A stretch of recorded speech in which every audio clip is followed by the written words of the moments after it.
আসসালামু আলাইকুম এভরিওয়ান, স্বাগতম সবাইকে। এখন আমরা আলোচনা করব এইচএসসি কেমিস্ট্রি ফার্স্ট পার্টের চ্যাপ্টার 2। যে চ্যাপ্টারের নাম হচ্ছে গুণগত রসায়ন। তো এখন আমরা সর্বপ্রথম আলোচনা করব অরবিট ও অরবিটাল, উপশক্তি স্তরের শক্তিক্রম এবং উপশক্তি স্তর বা অরবিটালের আকৃতি। প্রথমে আছে অরবিট ও অরবিটাল। অরবিট আর হচ্ছে অরবিটাল। অরবিট কি? ইলেকট্রন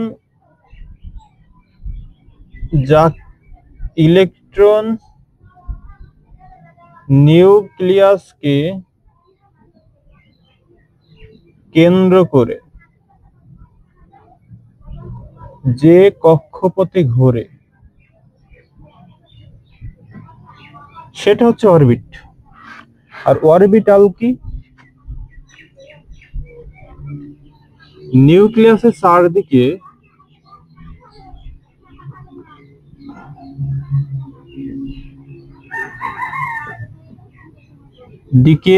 যেখানে ইলেকট্রন পাওয়ার সম্ভাবনা 90 থেকে 95%, সেটা হচ্ছে অরবিটাল। তাহলে নিউক্লিয়াসের চারিদিকে যেখানে আমরা ইলেকট্রন পেতে পারি, সম্ভাবনা বোঝাচ্ছে, সেটা কত পার্সেন্ট? 90 থেকে 95%, সেটা হচ্ছে অরবিটাল। আর অরবিট হচ্ছে ইলেকট্রন নিউক্লিয়াসকে কেন্দ্র করে যে কক্ষপথে ঘোরে। এখানে কিন্তু নির্দিষ্ট করে বলে দিচ্ছে, এখানে নির্দিষ্ট করে বলছে না, সম্ভাবনা বোঝাচ্ছে, যে কোনো জায়গায় পাওয়া যেতেও পারে, নাও পারে। চারিদিকে যেখানে, যেখানে বলতে যে কোনো একটা জায়গায়, যে কোনো একটা জায়গায় ইলেকট্রন পাওয়ার পেতেও পারি, নাও পেতে পারি, সম্ভাবনা। কিন্তু এই জায়গার ক্ষেত্রে কি হচ্ছে? কেন্দ্র করে ঘুরছে, মানে নির্দিষ্ট করে বলে দিচ্ছে। এখানে আমরা এই একে প্রকাশ করি, অরবিটকে প্রকাশ করি বা কক্ষপথকে প্রকাশ করি হচ্ছে কে, এল, এম, এন দিয়ে, এগুলো দিয়ে। ও আর এই অরবিটাল বা উপশক্তি স্তরকে আমরা প্রকাশ করি এস, পি, ডি, আর, এফ। এখন আমরা জানি যে এই পি যে উপশক্তি স্তরটা, এইটা আবার তিনটা অরবিটালে বিভক্ত হয়। কি কি? P X, P Y, P Z. ডিও বিভক্ত হয়, এটা তো তিনটা হয়েছে, এটা হবে পাঁচটাই, এটা হবে সাতটাই, আর এটা একটাই থাকে, এস একটাই থাকে। কিন্তু পি তিনটা উপস্তরে বিভক্ত হয়ে যায়, ডি হয়ে যায় পাঁচটা উপস্তরে, এই সরি অরবিটালে, পি হয়ে যায় তিনটি অরবিটালে বিভক্ত, ডি হয়ে যায় পাঁচটি অরবিটাল বিভক্ত, এবং এফ হয়ে যায় সাতটা অরবিটালে বিভক্ত। তাহলে এরা কিন্তু এক্স ওয়াই জেড অক্ষ বরাবর বিভক্ত হয়ে যাচ্ছে, বা এদের অবস্থানটা, অরবিটালের অবস্থানটা এক্স ওয়াই জেড অক্ষ বরাবর হয়। কিন্তু এই যে এর অবস্থানটা এক্স ওয়াই জেড অক্ষ বরাবর হয় না, এক্স ওয়াই জেড অক্ষ বরাবর হয় না, কিন্তু এটা হয়। এটা কি হয়? এটা এক্স ওয়াই জেড অক্ষ বরাবর হয়।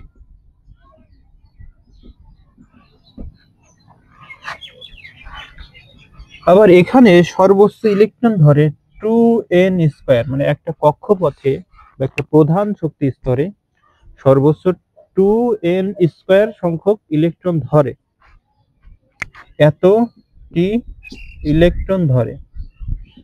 আর এই যে অরবিটাল, প্রত্যেকটা অরবিটালে অনলি দুইটা করে ইলেকট্রন ধরে। কয়টা ইলেকট্রন ধরে? দুইটা ইলেকট্রন ধরে। এবং সেইটা হয়, একটা যদি এদিকে হয় আর একটা হবে এদিকে, বিপরীতমুখী স্পিন। একটা যদি উপর দিকে যায়, আরেকটা হবে নিচের দিকে। সর্বোচ্চ প্রত্যেকটা অরবিটালে দুইটা করে ইলেকট্রন ধরে, এর বেশি আমরা ধরাতে পারবো না। এটা গেল। এর আকার শুধুমাত্র বৃত্তাকার। কক্ষপথের আকার কেমন? শুধুমাত্র বৃত্তাকার, কিন্তু এর যে আকারটা সেটা বৃত্তাকারও হতে পারে, ডাম্বেল আকারও হতে পারে, ডাম্বেল আকার হতে পারে, ডাবল ডাম্বেল হতে পারে, ডাবল ডাম্বেল হতে পারে, আবার জালিকাকারও হতে পারে। এই জালিকাকার হচ্ছে এফ অরবিটাল, ডাবল ডাম্বেল হচ্ছে ডি অরবিটাল, এই যে ডাম্বেল আকার এটা হলো পি অরবিটাল, এবং এই বৃত্তাকার হচ্ছে এস অরবিটাল। তাহলে আমাদের যে অরবিট সেটা অনলি বৃত্তাকার। এটা কেন হয় ডাম্বেল বা বৃত্তাকার বা ডাবল ডাম্বেল আকার, এটা আমরা উপশক্তি স্তরে আলোচনা করব। যখন আমরা এই অরবিটালের আকৃতি যখন আলোচনা করব তখন আমরা এই আকার সম্পর্কে আলোচনা করব, কেন হচ্ছে এরকম। আর একটা আছে, সেটা হলো এটা ইম্পর্টেন্ট, হাইজেনবার্গের নীতি বিরুদ্ধ। আরে হাইজেনবার্গের নীতি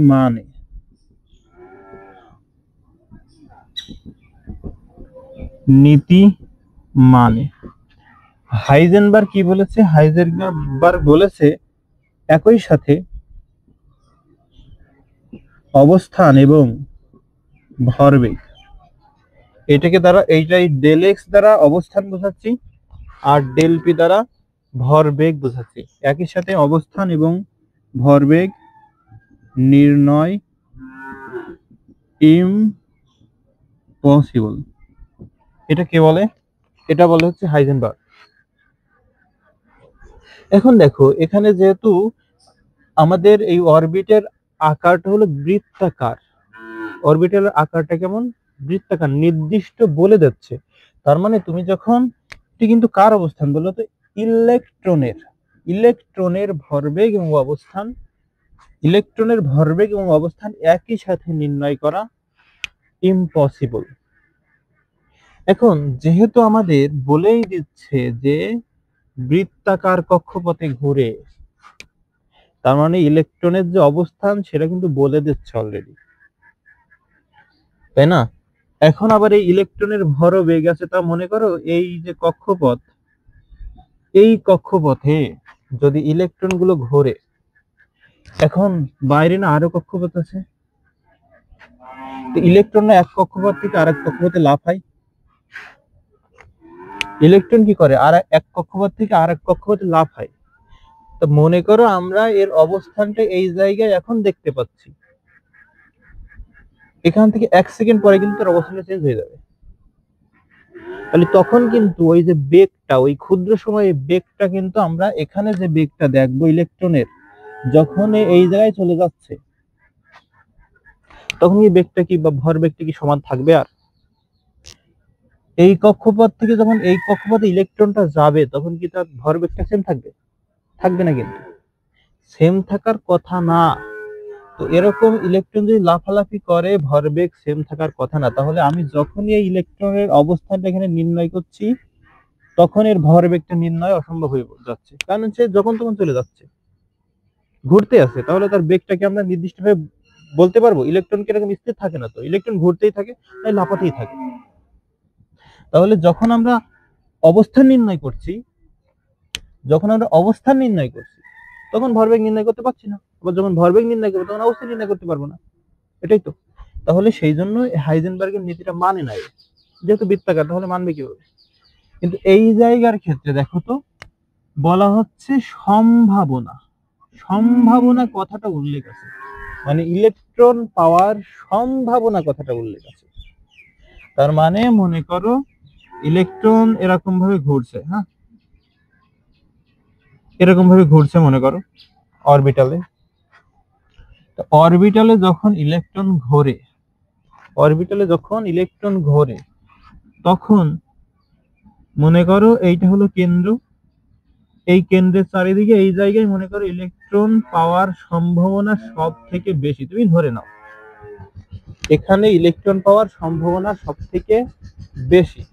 তাহলে সম্ভাবনা কথা উল্লেখ করছে, তার মানে তুমি ইলেকট্রনের ধরো সব অবস্থানটা অবস্থানটা, তুমি ধরো একটা ভরবেগের, যে কোনো একটা ইলেকট্রনের ভরবেগ নির্ণয় করলে, ভরবেগ নির্ণয় করছো কিন্তু অবস্থানটা কিসে রাখছো? সম্ভাবনায়। মানে অবস্থান হতেও পারে নাও পারে, এরকম একটা বিষয় আসছে না? তার মানে এই জায়গার ক্ষেত্রে এই যে ভরবেগ আর এই অবস্থান, এইটা কি একসাথে নির্ণয় করা যাচ্ছে? যেহেতু সম্ভাবনার কথা উল্লেখ করে দিয়েছে, তার মানে যে কোনো একটা নির্ণয় করলেই হচ্ছে, যে কোনো একটা হবে আর একটা হতেও পারে নাও পারে, মানে সম্ভাবনা একটা হবে আর একটা হতেও পারে নাও পারে। সেই জন্য আমাদের এই অরবিটালটা, আমাদের এই হাইজেনবার্গের নীতিটা মানে, কিন্তু এই অরবিটের ক্ষেত্রে হাইজেনবার্গের নীতিটা মানে না। এখন আমরা আলোচনা করব উপশক্তি স্তরের শক্তিক্রম এবং উপশক্তি স্তরে বা অরবিটালের আকৃতি।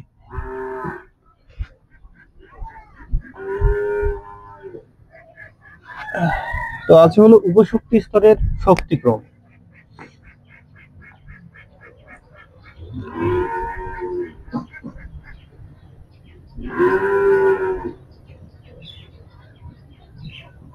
শক্তি ক্রম মানে কোন উপশক্তি স্তরের শক্তিটা বেশি সেটা আমাদের নির্ণয় করতে হবে। তো আমরা জানি এই উপশক্তি স্তরের শক্তি নির্ণয়ের ক্ষেত্রে আমাদের n প্লাস l এর যোগফল, অর্থাৎ প্রধান শক্তি স্তরের যে নাম্বারটা সেই নাম্বার এবং এল এর মান দেওয়া, মানে সহকারী কোয়ান্টাম সংখ্যার মান যোগ করার পরে যার মানে শক্তিক্রমটা নির্ণয় করা হয়, এই দুইটা, ঠিক আছে? এন এবং এল এর মান এই দুইটা যোগ করে শক্তিক্রম বা কার শক্তি বেশি কার শক্তি কম সেটা নির্ণয় করা হয়। আমরা একটা জিনিস কি বলেছিলাম মনে রাখার জন্য, যে যখন 1 থাকবে তার সাথে একটা থাকবে অরবিটাল, উপশক্তি স্তর কয়টা থাকবে? একটা, এবং সেটা এস, এস থেকে স্টার্ট হবে এক কথায়, ঠিক আছে? এবার 2 এর সাথে কয়টা হবে? দুইটা হবে, তাহলে 2s আর 2p হবে। 3 এর সাথে তিনটা, 3 সংখ্যাগত দিক থেকে কত? 3, তার মানে তিনটা হবে, তাহলে 3s 3p আর 3d হবে। তারপরে কি হবে? তারপরে 4s 4p 4d 4f এরকম হবে। যেহেতু 4, তার মানে কয়টা থাকবে? একটা, দুইটা, তিনটা, চারটা। আমাদের এই পর্যন্ত মনে রাখলে এনাফ, এর বেশি লাগে না, ঠিক আছে? তাহলে এখন দেখো এই n বলতে আমরা কি বোঝাচ্ছি? এই প্রধান কোয়ান্টাম সংখ্যা, মানে আগের যে সাংখ্যিক মানগুলো থাকবে অরবিটালের সাথে, সেইটা হচ্ছে n এর মান। আর l এর মানের ক্ষেত্রে আমরা যদি s অরবিটাল হয় তাহলে l এর মান হবে 0, যদি p অরবিটাল হয় l এর মান হবে 1, যদি d অরবিটাল হয় l এর মান হবে 2, যদি f অরবিটাল হয় তাহলে l এর মান হবে 3, মানে এক কম, n এর মানের থেকে এক কম হবে l এর মানটা। তাহলে এখন যদি আমরা শক্তি ক্রম হিসাব করি এইটার ক্ষেত্রে যদি শক্তি ক্রম হিসাব করি তাহলে কি হবে? n প্লাস l, n এর মান হচ্ছে 1, l এর মান হচ্ছে 0, তার মানে কত? 1। এখন এই 2s এর ক্ষেত্রে n এর মান হচ্ছে 2 প্লাস s এর মান হচ্ছে 0, তার মানে 2। 2p এর ক্ষেত্রে n এর মান 2, p এর মান কত? l এর মান কত? p তে 1, তার মানে কত হচ্ছে? 3। এখানেও কত হবে? 3 প্লাস 0, তার মানে 3। এখানে কত হবে? 3 প্লাস p তে হচ্ছে 1, তার মানে কত? 4। এখানে কত হবে? 3 প্লাস 2, তার মানে কত? 5। এখানে কত হবে?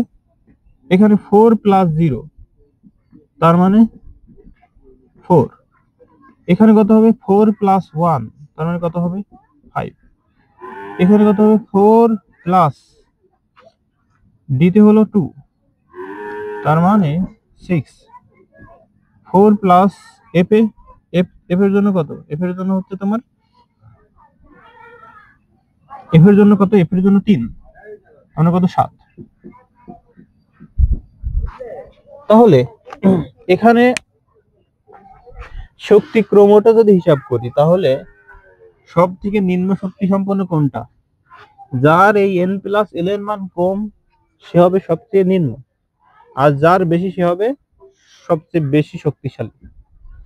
তাহলে এখানে দেখো তো এই 1s সবচেয়ে কম শক্তিশালী, তাহলে 1s। এর থেকে বড় কে? এর থেকে বড় যার মান 2, তার মানে 2s।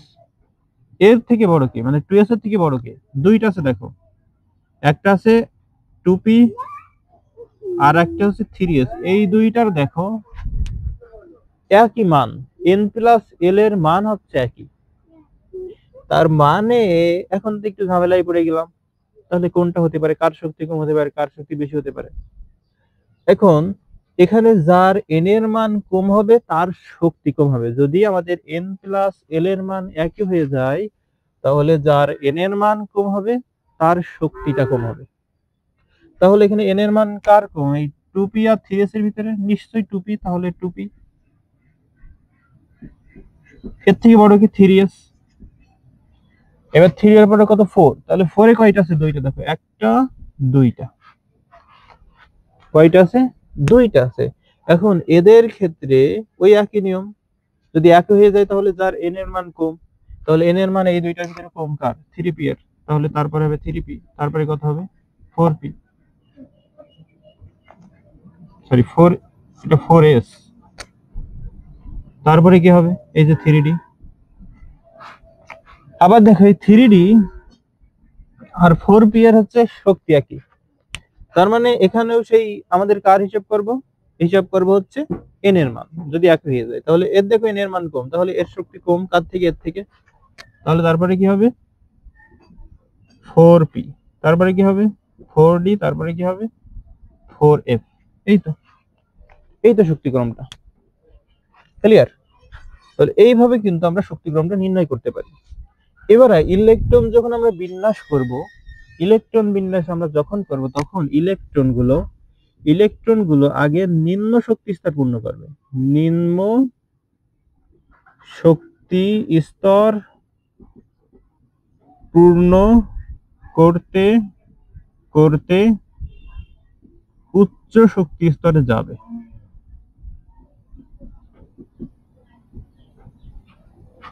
এটা আমরা যখন ইলেকট্রন বিন্যাস করব তখন ডিটেইলস আলোচনা করব।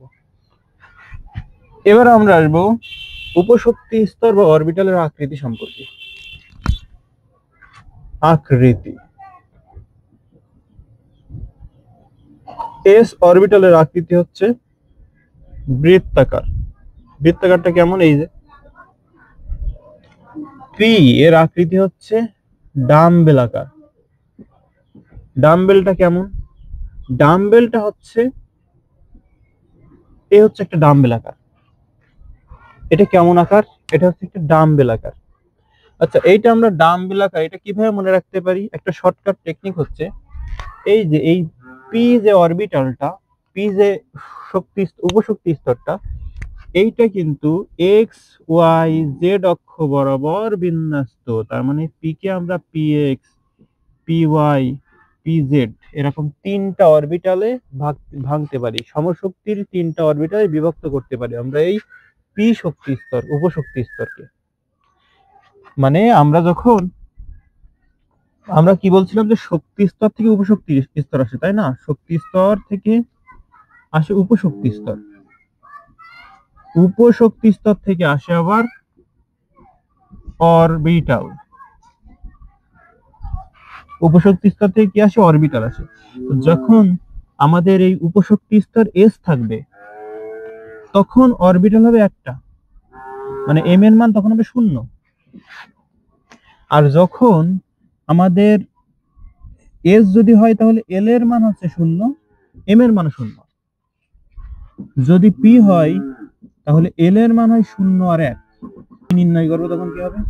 এল এর মান 0, 1 আর 2, এক বেশি হবে ডিতে। মানে কয় নম্বরে? 3 নম্বরে, তাহলে যাবে 2 পর্যন্ত। এ কয় নম্বরে? 2 নম্বরে, তাহলে যাবে 1 পর্যন্ত, মানে 1 কম পর্যন্ত যাবে সব সময়। কয় নাম্বার আছে? 1 নম্বরে, তাহলে 1 এর থেকে কম কত? 0, তাহলে 0 পর্যন্ত যাবে। তাহলে এখন দেখো এখানে এই এম এর মানটা সাধারণত প্লাস মাইনাস এল হয়। কি হয়? Plus minus L. তাহলে এখানে এল এর মান কত? 0। তাহলে 0 কে যদি প্লাস মাইনাস করো কি হয়? 0 হয়। আবার এই 0 কে আমরা এখানে যদি লিখি m এর মান কি আছে 0 আর প্লাস 1 আছে, তার মানে আমরা যখন 0 কে প্লাস মাইনাস করব তখন m এর মান কি হবে 0 হবে, আর 1 কে প্লাস মাইনাস করলে একবার হবে +1 আর একবার হবে -1। আবার এর ক্ষেত্রে কি হবে, d এর ক্ষেত্রে আমাদের m এর মান হবে 0 +1 -1 +2 -2, মানে +-0 +-1 +-2। তো 0 কে প্লাস মাইনাস করলে 0ই হয়, 1 কে প্লাস মাইনাস করলে +1 আর -1 হয়, আর 2 কে যদি প্লাস মাইনাস করি +2 আর -2 হয়, এরকম হয়।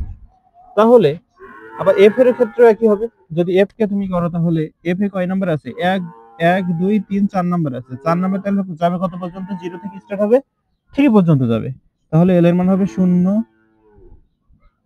1 2 3। তাহলে m এর মান কি হবে 0, তাহলে +1 -1 +2 -2 +3 -3, এই তো। তাহলে দেখো তো তুমি এখানে কয়টা অরবিটাল বিদ্যমান, একটা, এখানে কয়টা অরবিটাল বিদ্যমান, তিনটা, এখানে কয়টা অরবিটাল বিদ্যমান, পাঁচটা, এখানে কয়টা অরবিটাল বিদ্যমান, সাতটা।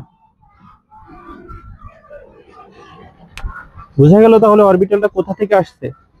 তাহলে যখন তিনটা অরবিটাল আসবে তখন তিনটা অক্ষ বরাবর বিভক্ত হয়ে যাবে, সেটা কত, এ দেখো পি অরবিটাল কয়টা অক্ষ, কয়টা পি যে উপশক্তি স্তর, এখানে কয়টা অরবিটাল আছে, এখানে অরবিটাল আছে তিনটা, তাহলে তিনটা অরবিটাল আমরা ভাগ করে দিয়েছি তিনটা অক্ষ বরাবর এক্স ওয়াই আর জেড। তাহলে তুমি মনে রাখবে এইভাবে, যেহেতু আমাদের যে অরবিটাল তিনটা, তার মানে এখানে কেন্দ্রে এরকম বৃত্তাকার কিছু আছে, এই যে, আর এই একটা আর এই একটা, তাহলে টোটাল কয়টা হচ্ছে, তিনটা হচ্ছে। এইভাবে তোমরা মনে রাখবে যে যেহেতু পিতে তিনটা অরবিটাল বিদ্যমান, সেই জন্য এটা দুই দিকে দুইটা হবে, মাঝখানে একটা, টোটাল তিনটা। তাহলে এটা কি কেমন আকার হয়ে যাচ্ছে, ডাম্বেল আকার হয়ে যাচ্ছে। তারপরে আমরা যখন ডি নেব, ডি নিলে হয়ে যায় ডাবল ডাম্বেল, ডাবল ডাম্বেল। কেন ডাবল ডাম্বেল হয় দেখো, কয়টা আছে টোটাল, পাঁচটা আছে। তাহলে মনে করো সেই একটা এই কেন্দ্রে আছে, তাহলে আর থাকে কয়টা, চারটা। তাহলে চারটা যদি মিল হয়, দুইটা মিলে একটা ডাম্বেল হইলো, এই পাশে একটা এই পাশে একটা লোব, এদেরকে লোব বলা হয়, একটা লোব একটা লোব। দুইটা লোব মিলে একটা ডাম্বেল হয়ে এলো, তাহলে চারটা লোব মিলে কয়টা ডাম্বেল হবে, এইটা মনে করে একটা চলে গেছে, পাঁচটার ভিতরে একটা চলে গেছে, তাহলে আর থাকে কয়টা, থাকে হচ্ছে চারটা। তাহলে সেই এ একটা ডাম্বেল, একটা, দুইটা, তিনটা, চারটা। তাহলে এটা কি হয়ে গেল, ডাবল ডাম্বেল হয়ে গেল। আরেকটা হচ্ছে এফ, এফ হচ্ছে জালিকাকার হয়, জালিকাকার। এটা আমাদের লাগবে না, তো এটা আঁকানোর দরকারও নাই, শুধু জেনে রাখো এটা কেমন হয়, জালিকাকার হয়। ওকে, তাহলে দেখো তো এইটাকে কি আলাদা করার কোনো অপশন আছে, এইটাকে কি আলাদা করার অপশন আছে, এটা কি কোনো জায়গায় মিলিত হয়েছে, যদি মিলিত না হয় তাহলে তো আলাদা করার কোনো অপশন নাই। কিন্তু এইটা দেখো, এ একটা লোব আর এ একটা লোব এখানে মিলিত হয়েছে, তার মানে এদেরকে আলাদা করতে কয়টা নোডাল প্লেন দরকার, একটাই যথেষ্ট। তুমি যদি একটা দাগ দাও তাহলে দুইটা আলাদা হয়ে যাচ্ছে, মানে পি অরবিটালকে, পি উপশক্তি স্তরকে আলাদা করতে আমাদের একটা লোবই যথেষ্ট, একটা নোডাল প্লেনই যথেষ্ট। এদেরকে কিন্তু নোডাল প্লেন বলা হয় বা নোডাল তল বলা হয়, একটা নোডাল তলই যথেষ্ট, কারণ এখানে দুইটা লোব আছে, তাই দুইটা লোবকে আলাদা করতে কয়টা লাগবে, একটা। তাহলে চারটা লোবকে আলাদা করতে কয়টা লাগবে, চারটা লোবকে আলাদা করতে দুইটা লাগবে।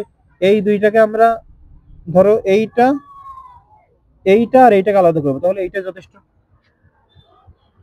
আবার এইটা আর এইটাকে আলাদা করবো, তাহলে এইটাই যথেষ্ট। মানে দুইটা নোডাল তল দিয়ে আমরা ডি অরবিটালকে আলাদা করতে পারছি। তাহলে এখানে অরবিটাল কয়টা, এফ এ অরবিটাল কয়টা, সাতটা, একটা যাবে এস এ, এস এর জন্য কি হবে, বৃত্তি কেন্দ্রে এরকম যেরকম কেন্দ্রে হইলো, এসটা ওখানে চলে গেল, তাহলে আর থাকে কয়টা, ছয়টা। ছয়টার জন্য কয়টা লাগবে, যদি একটার জন্য দুইটা লাগে, একটা সরি দুইটার জন্য একটা লাগে, চারটার জন্য দুইটা লাগে, তাহলে ছয়টার জন্য কয়টা লাগবে, তিনটা লাগবে। তাহলে এফ অরবিটাল, এফ এফ উপশক্তি স্তর, এফ উপশক্তি স্তরের স্তরের লোবগুলোকে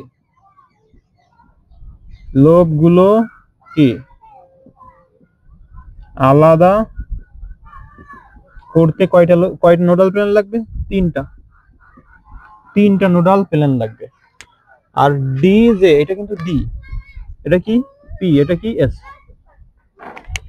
এস এ কোনো লোভই নেই, তোকে আলাদা করার দরকার নেই, আলাদা করতে পারবাও না তুমি। সো আমাদের এখানে লোভ সংখ্যা নোডাল প্লেন হচ্ছে 0। এখানে এই যে পি পি অরবিটাল, এখানে লোভ হচ্ছে 2টা, নোডাল প্লেন হচ্ছে 1টা। ডি তে লোভ হচ্ছে 4টা, নোডাল প্লেন 2টা। এফ এ লোভ হচ্ছে টোটাল কয়টা? 6টা লোভ। এবং সেক্ষেত্রে আমাদের কয়টা? 3টা নোডাল প্লেন লাগবে। তো এই ছিল আমাদের অরবিটালের আকৃতি। এখন তোমাদের একটা বিষয় ভুলিয়ে যাই, সেটা আমরা দেখি। সেটা হচ্ছে ডি এর ক্ষেত্রে এই ডি অরবিটালটা, ডি যে অরবিটাল, এখানে আমরা ডি অরবিটালে ডি যে উপশক্তি স্তর, এই ডি উপশক্তি স্তরে টোটাল অরবিটাল পেয়েছি আমরা। অরবিটাল পেয়েছি কয়টা? 5টা পেয়েছি, তাই না? একটু আগে দেখলাম কিন্তু এখানে এই যে 5টা অরবিটাল পেয়েছি ডি উপশক্তি স্তরে। তাহলে ডি উপশক্তি স্তরে যদি 5টা অরবিটাল হয়, সেই 5টা অরবিটাল কি কি হয়? D X Y, D Y Z, D Z X, D X square minus Y square, এবং একটা ডি জেড স্কোয়ার, এরকম হয়। তাহলে মনে করো এটা হলো এক্স অক্ষ, ওয়াই অক্ষ এটা হলো এক্স অক্ষ, এটা হলো এক্স প্লাস, এটা হলো এক্স মাইনাস, এটা হলো ওয়াই মাইনাস, এটা হলো ওয়াই প্লাস। আর একটা হবে কি? জেড, তাই না? আর একটা কি হবে? জেড হবে। তো এটা হচ্ছে জেড প্লাস, এটা হলো জেড মাইনাস। প্লাস দেওয়ালেও হয়, না দিলেও হয়, প্লাস দিলে কেমন একটা দেখায়, তাই দিলাম না। ওকে, এটা কি হবে? মাইনাস। এখন তুমি যখন এক্স ওয়াই নির্ণয় করবা, এক্স ওয়াই এর ঘরে কিছু রাখবা না, মানে এক্স ওয়াই এর ঘরে কোনো লোভ হবে না। আমরা একটু আগে ডি অরবিটালের যে আকৃতি সেটা কেমন দেখলাম? ডাবল ডাম্বেল আকার, এবং লোভ থাকবে টোটাল 4টা। তাহলে যখন আমরা এক্স ওয়াই যখন নির্ণয় করব, ডি এক্স ওয়াই, তখন এক্স ওয়াই এর মাঝে কোনো লোভ হবে না। কি বললাম? এক্স ওয়াই এর মাঝে কোনো লোভ হবে না। তাহলে এই দেখো, এক্স আর ওয়াই এদের মাঝে কোনো লোভ হবে না। আবার এই এক্স ওয়াই এই দুইটার মাঝে কোনো লোভ হবে না, এখানে লোভ শূন্য। বাকি যেগুলো আছে সেগুলোই 4টা লোভ দিয়ে আমরা পূর্ণ করে দেব। এই তো হয়ে গেল। তাহলে যখন আমরা এক্স ওয়াই নির্ণয় করবো, তখন এক্স ওয়াই এর ভিতরে কোনো লোভ থাকবে না। ওয়াই জেড যখন নির্ণয় করবো, ওয়াই জেড এর ভিতরে কোনো লোভ থাকবে না। জেড এক্স যখন নির্ণয় করব, তখন জেড এক্স এর ভিতরে কোনো লোভ থাকবে না।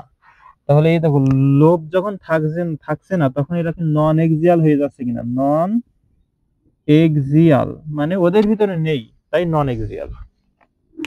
আমাদের লেখা আছে X Y, D X Y, কিন্তু ডি এক্স ওয়াই এর ভিতরে কোনো লোভই নেই, সেই জন্য এটা হয়ে যায় নন এক্সিয়াল।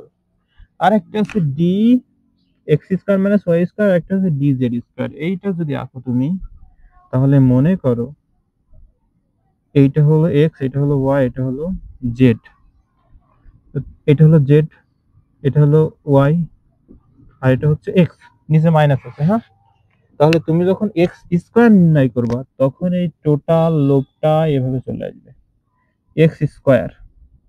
এক্স স্কোয়ার মানে এরকম, এক্স স্কোয়ার, এই যে এক্স স্কোয়ার হয়ে গেল।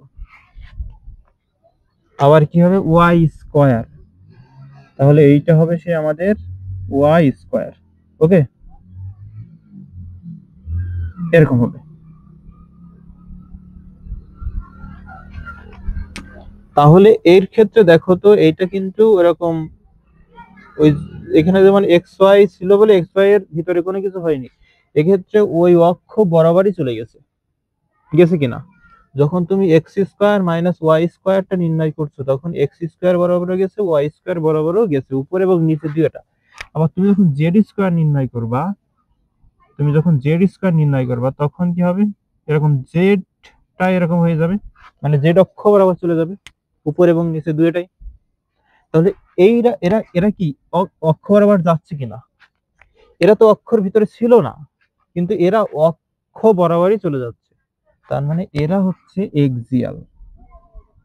এরা কেমন? এরা হচ্ছে এক্সিয়াল। এটা বোঝার বিষয়। এখন আমরা আলোচনা করব তিনটা নীতি সম্পর্কে।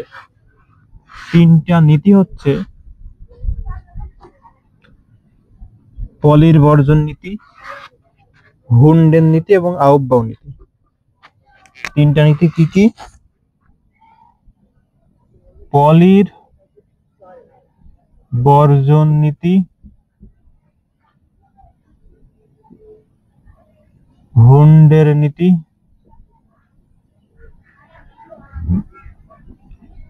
আর নির্ণয় করবে আউফবাউ নীতি। এই তিনটা নীতি সম্পর্কে আমরা এখন আলোচনা করব। তো প্রথমে আছে পলির বর্জন নীতি। পলির বর্জন নীতি। পলির বর্জন নীতিটা কি? বর্জন মানে কি? বর্জন মানে কোন একটা কিছু ত্যাগ করা, তাই না? তো এই বর্জন মানে এখানে বোঝা হচ্ছে যে কোন একটা কিছু মিল থাকবে না, অমিল থাকবে। কোন একটা পরমাণুতে, কোন একটা পরমাণুতে দুইটা ইলেকট্রনের চারটা কোয়ান্টাম সংখ্যার মান একই হবে না। এটা কে বলেছে? এটা পলি বলেছে। পলি বলেছে কোন একটা পরমাণুর দুইটা ইলেকট্রন চারটা কোয়ান্টাম সংখ্যার মান কখনো এক হতে পারে না। তো মনে করো যে কোনো একটা পরমাণুর আমরা জানি যে প্রত্যেকটা অরবিটালে দুইটা করে ইলেকট্রন ধরে, এবং সেই দুইটা ইলেকট্রন আমরা কিভাবে প্রকাশ করি? একটা যদি এদিকে যায় আর একটা যাবে এদিকে, এরকম। একটা উপরের দিকে যায় আর একটা যাবে নিচের দিকে। একটা যদি প্লাস হয় আর একটা হবে মাইনাস, এরকম জানি তো আমরা। মনে করো এইটা একটা অরবিটাল। তো এই অরবিটালে কয়টা ইলেকট্রন থাকে? দুইটা ইলেকট্রন থাকে। তাহলে আমরা যদি প্রথম ইলেকট্রনের ক্ষেত্রে হিসাব করি, এবং এটা হলো দ্বিতীয় ইলেকট্রন, তাহলে এদের দেখো তো এন এর মানের কোনো চেঞ্জ আছে কিনা? এটা তো একটাই অরবিটালে আছে দুইটা ইলেকট্রন, একটা অরবিটাল আছে না দুইটা ইলেকট্রন, তাহলে এদের এন এর মান কি? সেম। তাহলে এদের এন হচ্ছে 1। এন কত? 1। এটা হলো প্রধান কোয়ান্টাম সংখ্যার মান। এন দ্বারা কি প্রকাশ করা হয়? প্রধান। তারপর হচ্ছে সহকারী। সহকারীকে এল দ্বারা প্রকাশ করা হয়। কি দ্বারা? এল দ্বারা। তো এখানে এল এর মান কত হয়? এন থেকে 1 বাদ। এন এর মান যদি 1 হয়, এল এর মান হবে 0।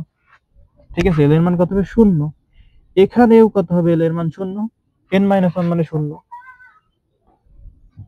এবার আছে ম্যাগনেটিক কোয়ান্টাম সংখ্যার মান বা চৌম্বকীয় কোয়ান্টাম সংখ্যার মানে যদি আসি, একে প্রকাশ করা হয় এম দ্বারা। তা আমরা এম সমান কি জানি? প্লাস মাইনাস এল জানি, তাই না? তাহলে এই জিরোকে যদি প্লাস মাইনাস করো 0 হয়, আবার এখানেও যদি জিরোকে প্লাস মাইনাস করো 0 হয়। কিন্তু এইবারে কি জানি? আর একটা কোয়ান্টাম সংখ্যা আছে, সেটা হলো স্পিন কোয়ান্টাম সংখ্যা, তাই না? তো স্পিন কোয়ান্টাম সংখ্যা এস দ্বারা প্রকাশ করা হয়। এখানে এটা যদি প্লাস হাফ হয়, এটা হবে মাইনাস হাফ। কেন কেন এটা হয়? আমরা জানি একটা অরবিটালে, মনে করো একটা অরবিটাল, একটা ইলেকট্রন যদি একটা ইলেকট্রন মানে দুইটা ইলেকট্রন পরস্পর বিপরীত দিকে যাবে। এই ইলেকট্রনটা ধরো এই একটা অরবিটাল, এই অরবিটালে একটা ইলেকট্রন যদি এদিকে যায়, এই অরবিটাল যাবে এদিকে, অর্থাৎ একটা আরেকটার উল্টা দিকে যাবে। একই দিকে যাবে না দুইটা। এও এইদিকে আসছে, এও এইদিকে যাবে, এরকম হবে না। এ যদি এইদিকে যায়, এ যাবে এইদিকে। অর্থাৎ একটা যদি উপরের দিকে যায়, একটা যাবে নিচের দিকে। সেই জন্য আমরা যদি এরকম উপর নিচে বোঝানোর জন্য বা এক একটা আরেকটার বিপরীত দিকে চলে এইটা বোঝানোর জন্য প্লাস আর মাইনাস ইউজ করছি, প্লাস আপ আর মাইনাস আপ। তাহলে একটা অরবিটালের দুইটা ইলেকট্রনের যে কোয়ান্টাম সংখ্যা 4টা মান, সেটা কি সমান হচ্ছে? হচ্ছে না, কিন্তু যে কোনো একটাই ভিন্নতা থাকবেই, সেটা হয় স্পিন কোয়ান্টাম সংখ্যায় ভিন্নতাটা আসে, আর বাকি সব ঠিক থাকে। যে কোনো মৌলের ক্ষেত্রে, যে কোনো অরবিটালের ক্ষেত্রে, যে কোনো অরবিটালের দুইটা ইলেকট্রনের ক্ষেত্রে কি হয়, শুধুমাত্র এই শেষের যে কোয়ান্টাম সংখ্যার মানটা, এই শেষের কোয়ান্টাম সংখ্যার মানটা চেঞ্জ হয়ে যায়, আর বাকি সব ঠিক থাকে। শেষের কোয়ান্টাম সংখ্যার মান একটা প্লাস হয় আর একটা মাইনাস হয়, এটাই পার্থক্য। পলির বর্জন নীতি থেকে আমরা উপশক্তি স্তরে অরবিটাল এবং অরবিটালে ইলেকট্রন সংখ্যা সম্পর্কে ধারণা পাই, আর প্রধান শক্তি স্তরে ইলেকট্রন সংখ্যা সম্পর্কে ধারণা পাই।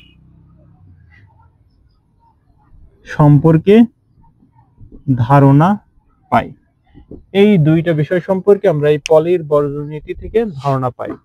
দেখো তুমি এখানে যে আমরা যদি উপশক্তি স্তরে অরবিটালের কথা চিন্তা করি, এখানে অরবিটালের যে সংখ্যাটা সেইটা সাধারণত এই চৌম্বকীয় কোয়ান্টাম সংখ্যার মান থেকে আসে। কি থেকে আসে? চৌম্বকীয় কোয়ান্টাম সংখ্যার মান থেকে আসে। তাহলে একটু আগে কিন্তু আমরা দেখেছি সেইটা, যদি এল এর মান 0 হয়, এম এর মান হবে প্লাস মাইনাস 0 মানে 0, তার মানে একটা অরবিটাল বিদ্যমান।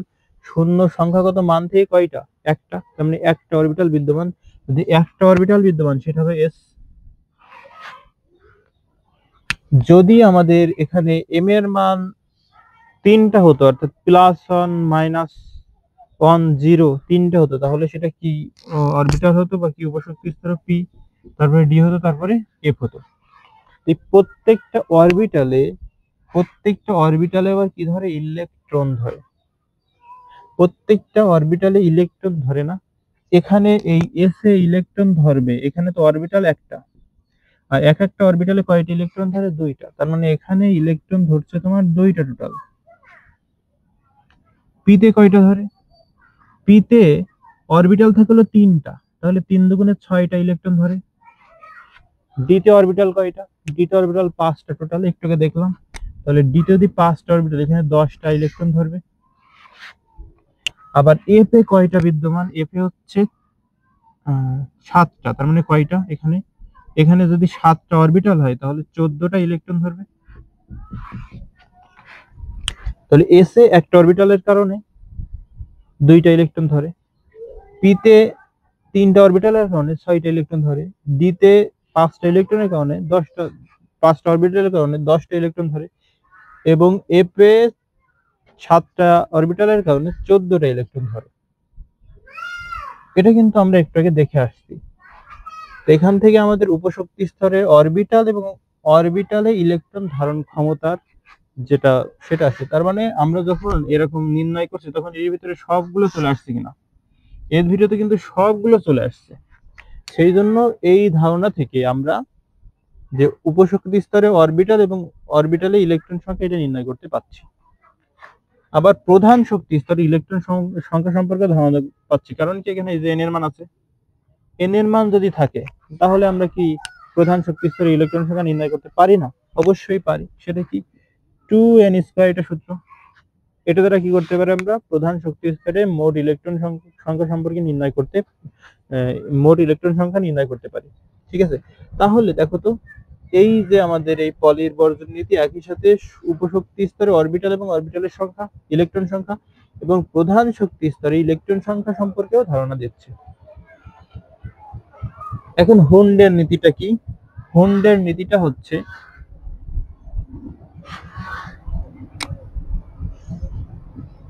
হুন্ডের নীতি সমশক্তি সম্পন্ন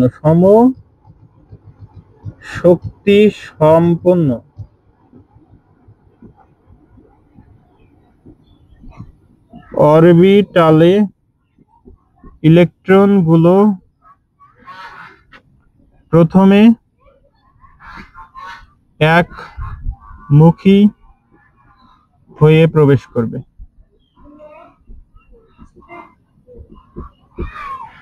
সমশক্তি সম্পন্ন অরবিটাল যা থাকবে সেই অরবিটালগুলোতে ইলেকট্রনগুলো প্রথমে একমুখী হয়ে প্রবেশ করবে, একমুখী স্পিন হয়ে প্রবেশ করবে। কিভাবে প্রবেশ করবে? একমুখী স্পিন হয়ে প্রবেশ করবে। যেমন এই যে পি এর তিনটা অরবিটাল ছিল, P X, P Y, P Z. তারাই কি আছে? এস আছে, শুধুমাত্র এস। এস এর তো আর এক্স ওয়াই জেড নেই। তাহলে যদি এখন ইলেকট্রন থাকে তোমার কাছে, ইলেকট্রন মনে করো কোন একটা মৌলের আছে হলো 10টা। ইলেকট্রন কয়টা আছে? 10টা আছে। 10টা না দেই আমরা এখন 5টা দেই। 5টা ইলেকট্রন আছে। কয়টা ইলেকট্রন আছে? 5টা। তাহলে আগে নিম্ন শক্তির অরবিটাল, নিম্ন শক্তি স্তর যেটা থাকবে সেটাকে পূরণ করবে। তাহলে এখানে নিম্নকে এস, নিম্ন না আমরা দেখেছিলাম না একটু আগে। তাহলে এটা যদি 1 দাও, 1s, এটা 2s, এটা 2p2, এটা 2 দাও, 2s 2p, এটা হয় না। আমরা এই 2p কে 3টা অক্ষ বরাবর ভাগ করে দিয়েছি। ঠিক আছে? তো দেখো এখন এই এস এর, এই এস যে উপশক্তি স্তর, এই এস উপশক্তি স্তরের যে শক্তিটা সেটা কিন্তু পি এর থেকে কম। এই যে 2p এর থেকে কিন্তু কম।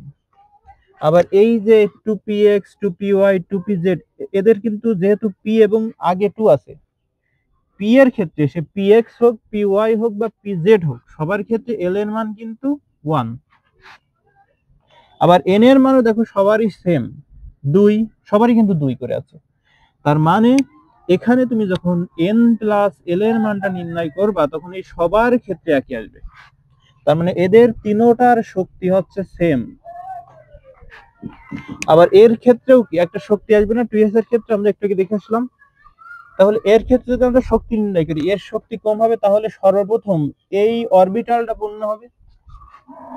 আগে নিম্ন শক্তি স্তরের অরবিটাল পূর্ণ হয়, তারপরে পর্যায়ক্রমে উচ্চ শক্তি স্তরে যায়। তাহলে এইটা আগে পূর্ণ হবে। তাহলে 5টার ভিতরে 2টা এখানে চলে গেল, বাকি থাকলো কয়টা? 3টা। সেই 3টা প্রথমে একমুখী স্পিন হয়ে প্রবেশ করবে। এটাই হচ্ছে হুন্ডের নীতি। তাহলে হুন্ডের নীতিটা কি? সমশক্তি সম্পন্ন অরবিটালে যদি থাকে তাহলে আগে সবাই একমুখী স্পিন হয়ে প্রবেশ করবে, তারপরে যদি বাকি থাকে তাহলে পূর্ণ করতে করতে যাবে। এখানে যদি তোমার 7টা থাকতো, 7টা, তাহলে এখানে 2টা গেল, 3টা প্রথমে একমুখী হয়ে গেল, তাহলে এখনো বাকি থাকে কয়টা? কয়টা হয়েছে টোটাল? 2টা, 3টা, 5টা, তাহলে এখনো 2টা। তাহলে ওই 2টা পরবর্তীতে পূর্ণ হবে, আগে একমুখী হয়ে তারপরে তাই এরকম ভাবে পরবর্তীতে মানে বিপরীতমুখী হয়ে আবার পূর্ণ করতে করতে চলে যাবে। ক্লিয়ার? এটা ছিল আমাদের হুন্ডের নীতি। এখন আমরা আলোচনা করব আউপবাউ নীতি সম্পর্কে। আউপবাউ নীতি।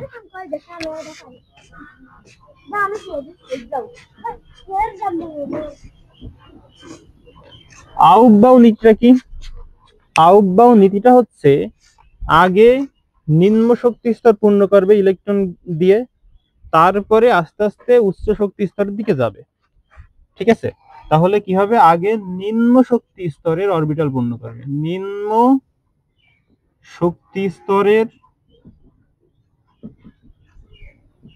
অরবিটাল পূর্ণ করবে ক্রমান্বয়ে উচ্চ